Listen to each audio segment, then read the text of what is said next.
Hello students, एक बार फिर से आप सभी का स्वागत है।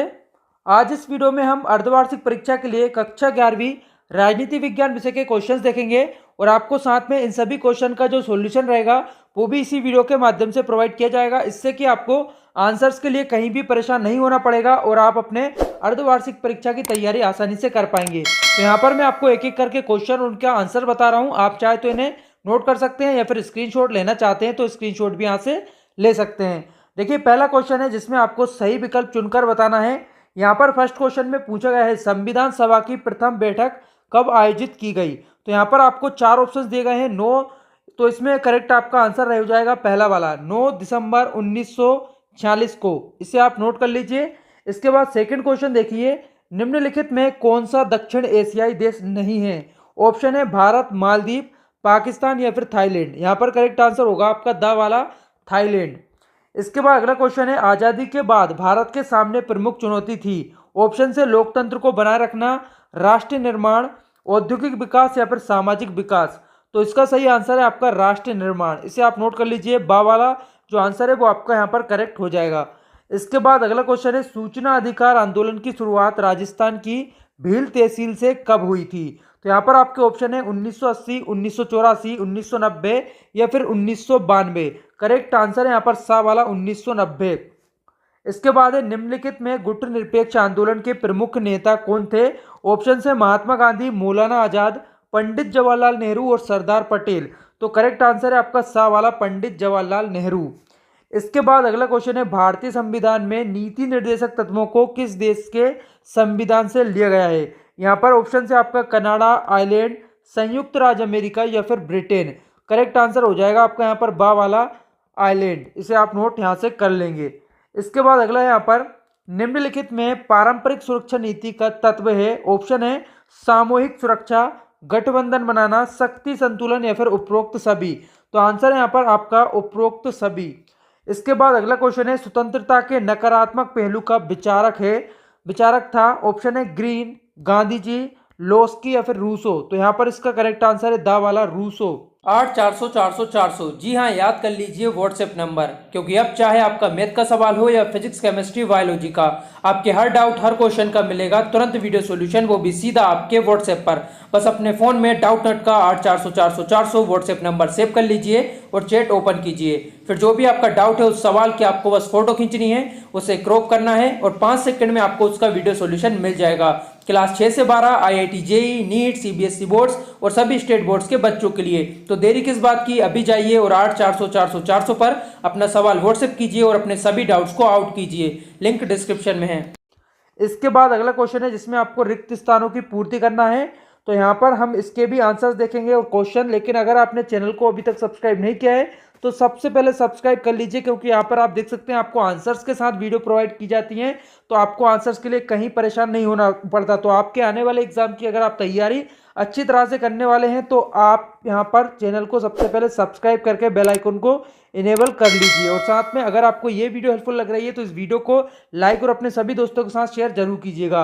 प्रश्न क्रमांक 2 का आंसर हम देखेंगे। तो यहाँ पर पहला है सोवियत राजनीतिक प्रणाली खालिस्तान की विचारधारा पर आधारित थी। तो किसकी विचारधारा पर आधारित थी। यहाँ पर आंसर्स को नोट करिए, समाजवाद की विचारधारा पर आधारित थी। इसके बाद है सोवियत संघ द्वारा बनाया गया सैन्य संगठन खालिस्तान था।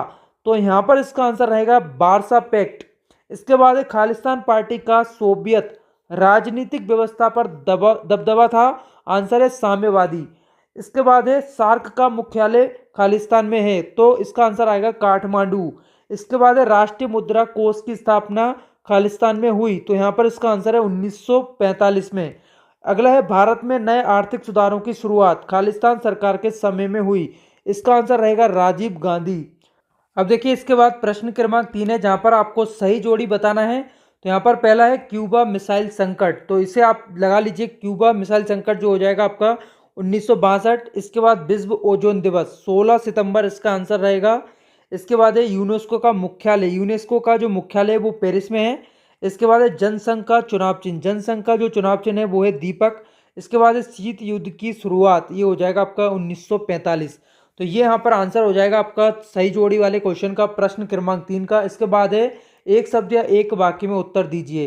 पहला है प्रारूप समिति के अध्यक्ष कौन थे।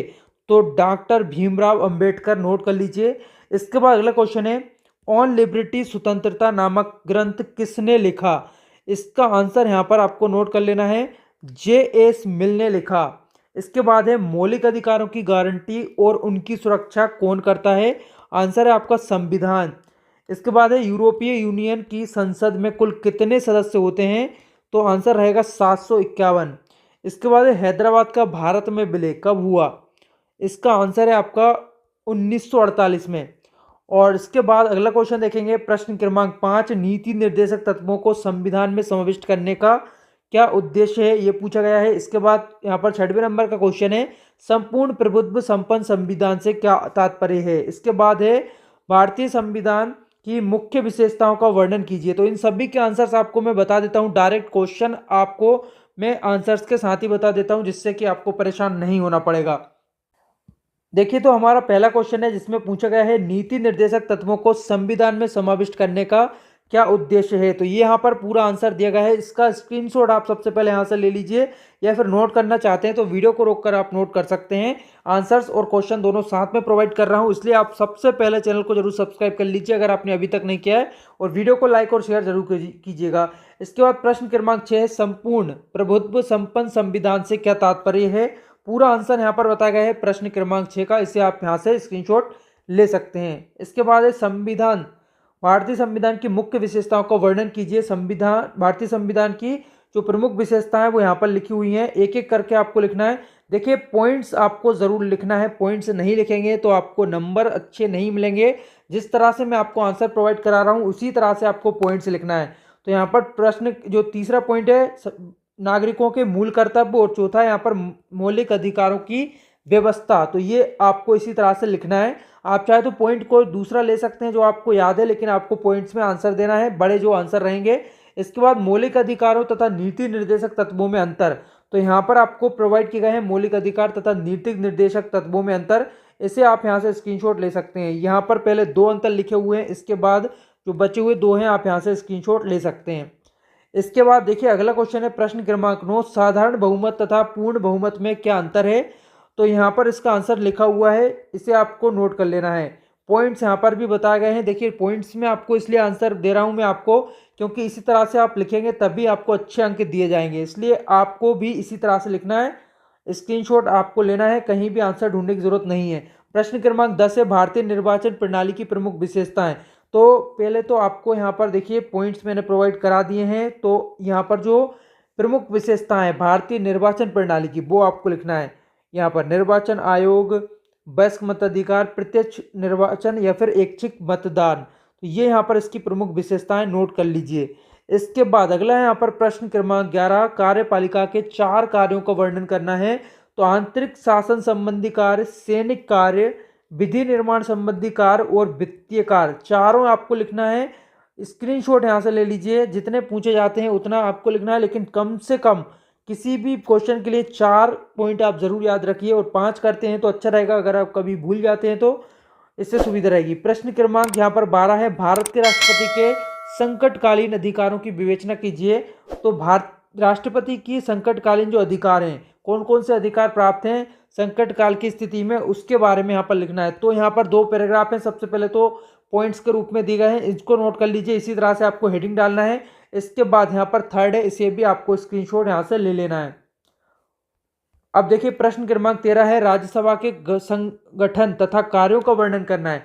तो राज्यसभा के पहले तो संगठन के बारे में आपको लिखना है, राज्यसभा के कार्य यहाँ पर बताए गए हैं, विधायनी अधिकार, वित्तीय अधिकार, शासकीय अधिकार, तो यहाँ पर सभी के आपको स्क्रीनशॉट ले लेना है, जितने भी यहाँ पर अधिकार बताए गए हैं। और इसके बाद अगला क्वेश्चन है, स्वतंत्र न्यायपालिका के महत्व पर आपको प्रकाश डालना है। तो यहाँ पर पहले तो ये पैराग्राफ आपको लिख देना है, इसके बाद यहाँ पर जो पॉइंट्स प्रोवाइड किए गए हैं सारे पॉइंट्स आपको यहाँ पर लिखना है। ये पॉइंट्स आप याद कर लीजिए, और कम से कम इतना बड़ा आंसर आपको 11th स्टैंडर्ड के हिसाब से लिखना ही होगा, तो आपको इतना क्वेश्चन जो है याद कर लेना है। इसके बाद यहाँ पर देखिए, आपके कोई और क्वेश्चन नहीं बचे हैं, आपके सभी क्वेश्चन हो चुके हैं, जो कि आपको अर्धवार्षिक परीक्षा के लिए सबसे पहले कर लेना है तैयार, और आंसर्स भी आपको साथ में मिल गए हैं, तो आंसर आपको कहीं भी ढूंढने की जरूरत नहीं रहेगी। अगर आपको ये वीडियो हेल्पफुल लगी है तो इस वीडियो को लाइक और शेयर जरूर कीजिएगा। वीडियो देखने के लिए आप सभी का बहुत बहुत धन्यवाद।